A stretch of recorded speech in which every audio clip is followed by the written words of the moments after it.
Over $2 billion in tax cuts over the next 5 years.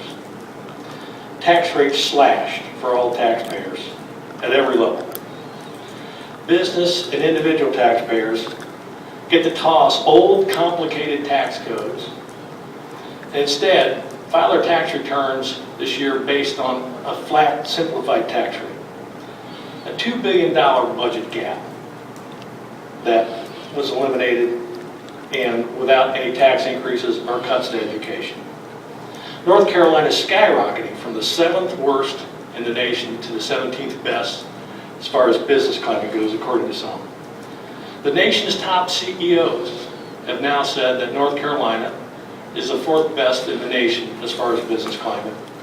And North Carolina had the 2nd largest job creation nationally in March. These are some of the various markers of the tremendous tax reform package that was passed last year due to the hard work of Governor McCrory and the General Assembly. Their work efforts were actually real solutions in North Carolina, in my opinion. Now, American for Prosperity Foundation's mission is to educate citizens about free market policies and free market reforms, such as these tax reform measures that were passed last year.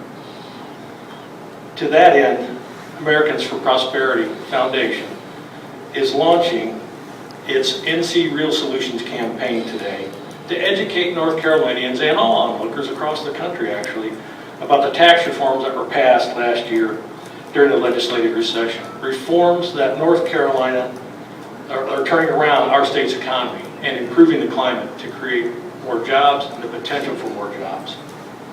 Now, even though these tax reform measures were huge free market benefits and improvements, North Carolinians are now experiencing and seeing other results from these same lawmakers that passed the tax reform legislation last year. For instance, in spite of a decrease in unemployment benefits and unemployment insurance benefits passed last year, North Carolina's jobless rate has decreased consecutively for the past 10 months and we're now lower than the national average. We've seen education reform last year through the creation of a new voucher program that is going to expand school choice. It's going to allow children of families of socioeconomically challenged climates to have a chance to attend a private school. And actions taken last year to streamline and clarify burdensome regulations for certain businesses happened, with a stringent rules and regulations reform process for state agencies, allowing for the state to eliminate some unnecessary government spending.